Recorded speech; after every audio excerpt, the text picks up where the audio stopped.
Quick summary.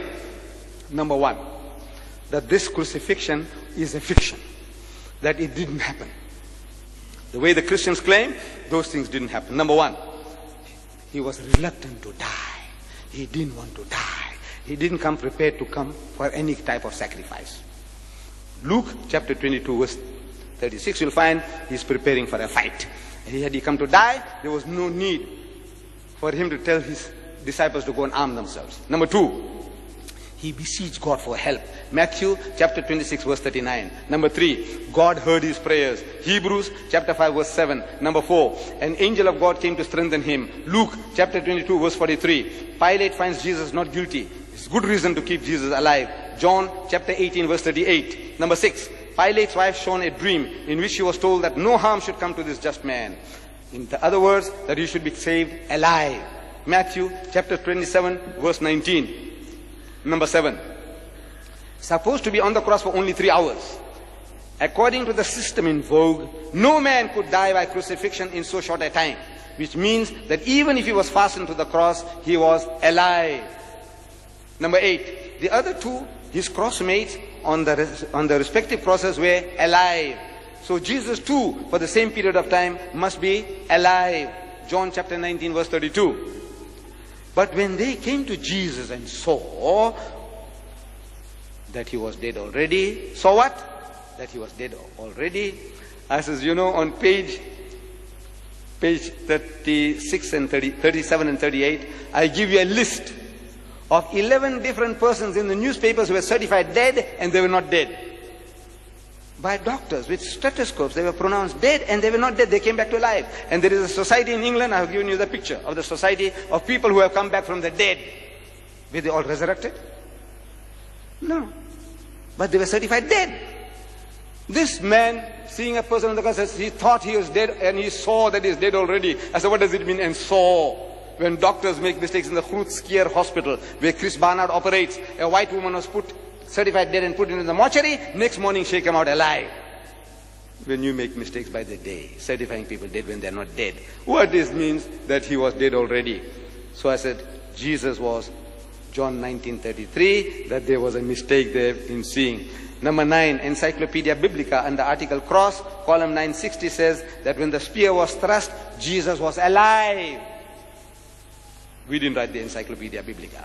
Number 10, and when they launched him on the side with the spear, so forthwith they came out blood and water, which is a sign of life. Number 11, his legs not broken as a fulfillment of prophecy. I said legs can be of any use only if Jesus was alive. And this is the fulfillment of prophecy, says the Christian. He keepeth all his bones, not one of them is broken. Psalms chapter 24 verse 20. Number 12, there was a thunderstorm, earthquake and darkening of the sun, all within 3 hours, to disperse the sadistic mob, to enable his secret disciples to help keep him alive. Number 13, the Jews doubted his death. They suspected that he had escaped death on the cross, that he was alive. And now the next day, they go to Pilate, the chief priests and Pharisees come together into Pilate saying, Sir, we remember so-and-so, and we don't want to make another mistake like we had made in the first, that the last error shall be worse than the first error. What was the first error they made? You know what? They allowed the body to come down without breaking his legs. Now they want to make doubly sure, but they missed the bus. The Jews missed the bus. Last night, there was in the Argus that they didn't miss the bus. In Palestine, in 25 seconds, they killed 3 Arabs, and who were out to do some terrorist business, they killed 3. They didn't miss the bus there. But here, in the Bible, Matthew chapter 27, verses 62 to 64, they missed the bus. Because the next day they go along to make the sepulchre secure. Next day, after the horse has bolted, you go and lock the gate. There's something wrong with you. The Bible says, next day, Pilate, number 14, Pilate marvels to hear that Jesus was dead. So Pilate marveled if he were already dead. And calling to him the centurion, he asked him whether he had been any while dead. Mark chapter 15, verse 44. You only marvel if you know the thing that they're talking didn't happen. If you take a man to a firing squad and you put 6 bullets through him, and if he dies, there's nothing to marvel. But if he didn't die, you marvel. Now Pilate marvels that, look, no man can die within 3 hours. In other words, according to his experience, the man is alive. Number 15, big and roomy chamber, close at hand and big and airy for willing hands to come to the rescue. Providence was out to keep Jesus alive. Number 16, stone and winding sheets had to be removed, only necessary if Jesus was alive. John chapter 20 verse 1. Number 17, report on the winding sheets. German scientists who carried out experiments on the Shroud of Turin said that the heart of Jesus had not stopped functioning, that he was alive. Number 18, he was ever in disguise. Disguise not necessary if Jesus was resurrected. Only necessary if he was alive. John chapter 21 verse 4. Number 19, he forbade Mary Magdalene to touch him. Touch me not, for this reason that it would hurt, because he was alive. John chapter 20 verse 17. Number 20, not yet ascended unto my Father. In the language of the Jew, in the idiom of the Jew, he was saying, I am not dead yet. In other words, I am alive. John chapter 20 verse 17. Number 21, Mary Magdalene not afraid on recognizing Jesus because she had seen signs of life before. She was looking for a Jesus who was alive. John chapter 20 verse 16. Number 22, his disciples petrified on seeing Jesus in the upper room. All their knowledge about the crucifixion was from hearsay. Therefore, they could not believe that Jesus was alive. Two had Almal, Hamfarlat and Khaflach. They were not there. Number 23, ate food again and again in his post-crucifixion appearances. Food only necessary if he was alive. Luke chapter 24 verse 43. Number 24, never showed himself to his enemies because he had escaped death by the skin of his teeth. He was alive. Number 25, took only short trips because he was not resurrected, not spiritualized, but alive. He went to Emmaus. He went to the upper room, back again after 8 days. He only took short trips because he was not resurrected. Otherwise he would have gone up to heaven. No sense in going and coming back, up and down, not from heaven to down and up above. He's going around, in and around Jerusalem all the time. Number 26, testimony of men around the tomb. They say, why seek ye the living among the dead? Why are you looking for a live person among dead people in the cemetery? Luke chapter 24 verse 4 and 5. That he is not dead but alive. Why seek ye the living among the dead? Number 27, testimony of the angels. The angels say, the angels who had said that he was alive, that he live, that he is alive. What's wrong with people? What are you reading? The angels, what did they say? That he is resurrected. No, he said that he live, he is alive. They said no, he is not alive, he is dead. He did not say resurrected, but the actual word uttered by the angels was alive. Luke chapter 24 verse 23. 28, Mary Magdalene testifies. They heard that he was alive and had been seen by her. They believed not. Mark 16:11. Mary did not watch for a spook or a ghost or spirit of Jesus, but a live Jesus. What they could not believe was that the Master was alive.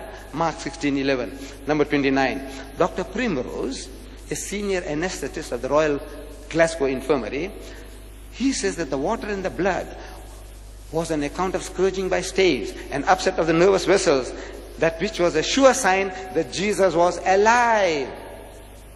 And now, the last and final one for tonight, Jesus had himself foretold that he was going to remain alive.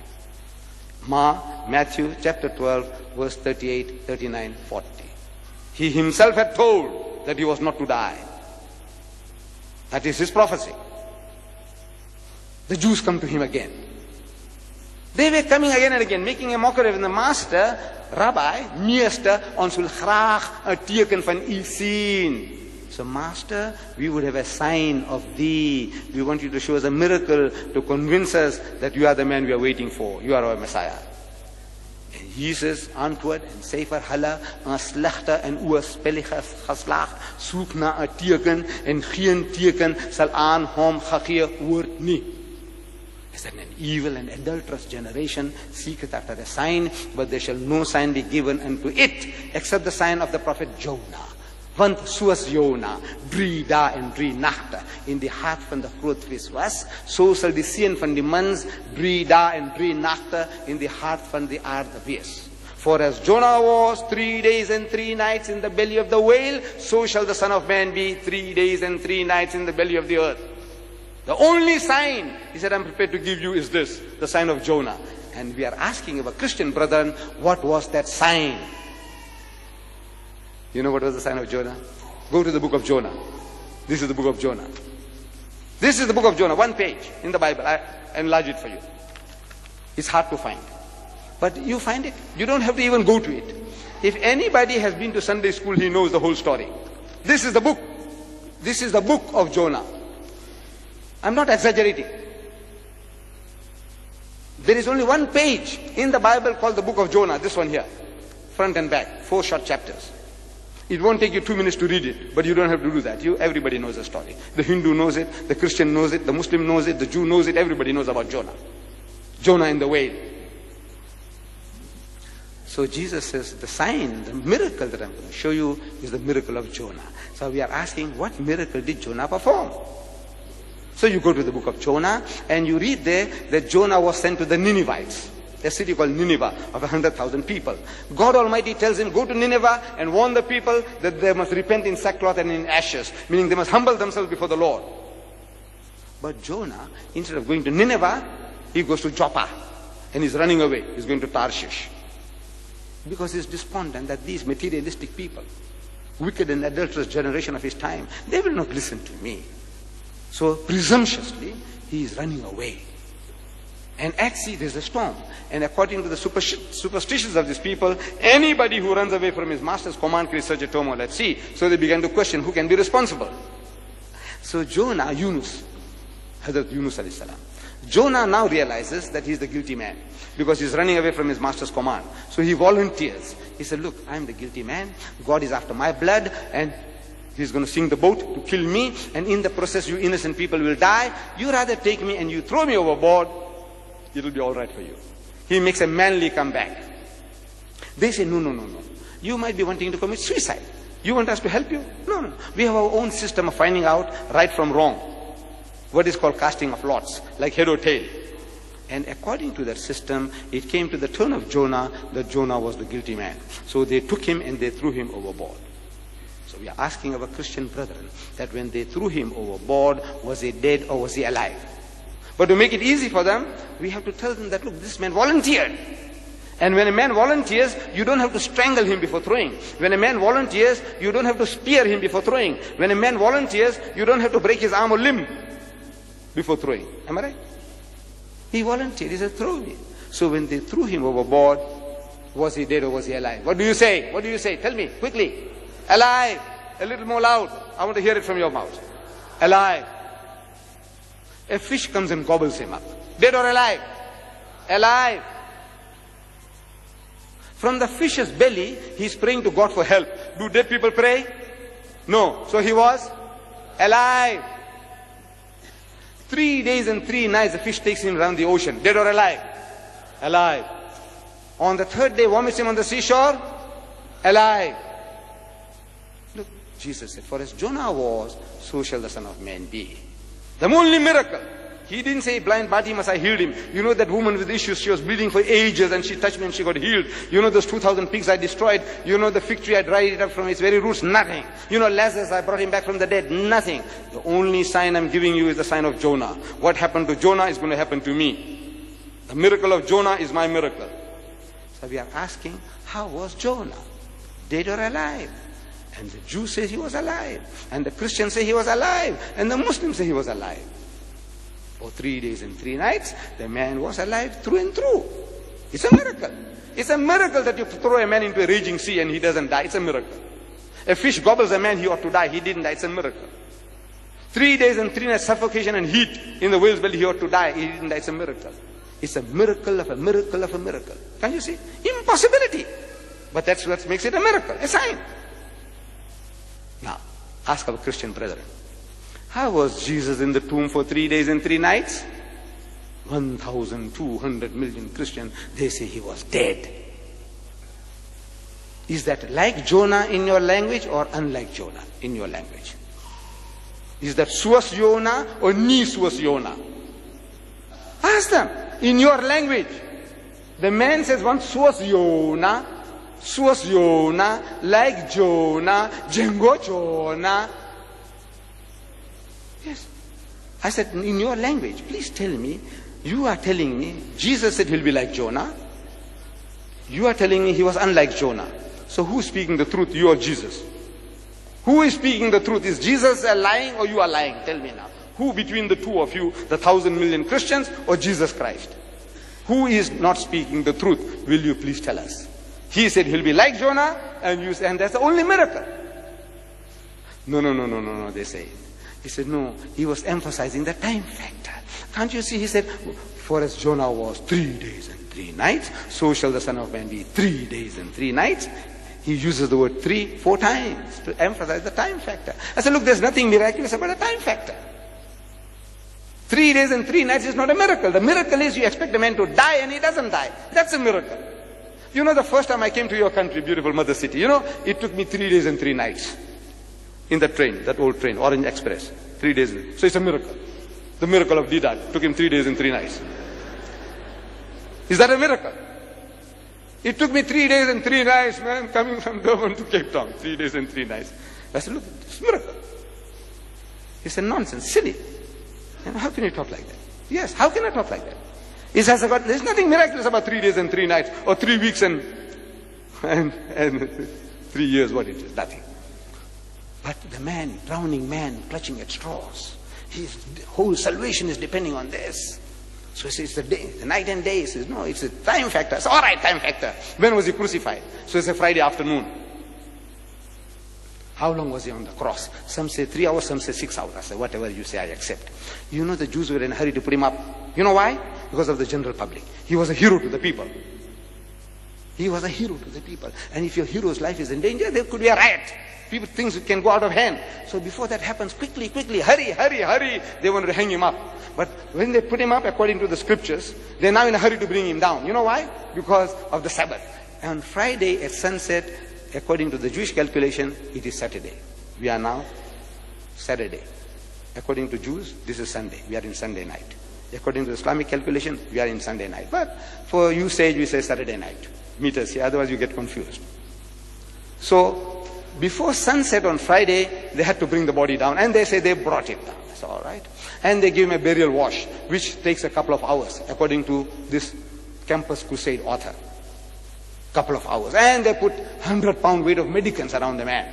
Camphor and frankincense and what, 100 pounds. He just dumped it like that, 100 pounds. And then they put a winding sheet around him. By the time they finished, it's already evening. So Friday night, in the evening, they're supposed to have put him into the sepulchre. Right? And the whole Christian world says right. So Friday night, he's supposed to be in the grave. I said, watch my fingers. He says, right. He said, right. Saturday daytime, Jesus divided the day into day and night part. So we do the same. Saturday day, he's still supposed to be in the grave. Right? He said, right. Saturday night, he's still supposed to be in the grave. Right? He says, right. Sunday morning, first day of the week, Mary Magdalene goes to the tomb and the tomb is empty. Right? He says, right. So how many days and how many nights? Believe me, that the learned man, the born again, he's looking between my 2 hands. I said, what's wrong? Can't you see? Look at this man. No, he can't. He's puzzled. You know why? Because once was Jonah, drie dagen en 3 nachten van de Crucifixion. So shall the zien van hem 3 dagen en 3 nachten. For as Jonah was 3 days and 3 nights, so shall the Son of Man be 3 days and 3 nights. He has seen that. Now when he sees this, he's puzzled. Something has gone wrong. He's going to get caught. So he can't say, he can't make up his mind. I said, look, I will help you again. Look, I said, suppose. You know why? Because he could have come out Friday night. Around there was his vegetable garden and his secret disciples' home, mansion. But because the Bible doesn't say, we won't say. So watch again. Friday night, right? Saturday day, right? Saturday night, right? Sunday morning, he's not there. Right? This is right. How many days and how many nights? It's 2 nights and a day. Look, even an Einstein can't help you here. So he failed again a second time. He said he'll be like Jonah, you say he's unlike Jonah. You say, the Christians say he's unlike Jonah. That means one of you is lying, either Jesus Christ or you. You must decide between the two of you who is a liar. Number two, he said 3 and 3 and you only see 2 and 1.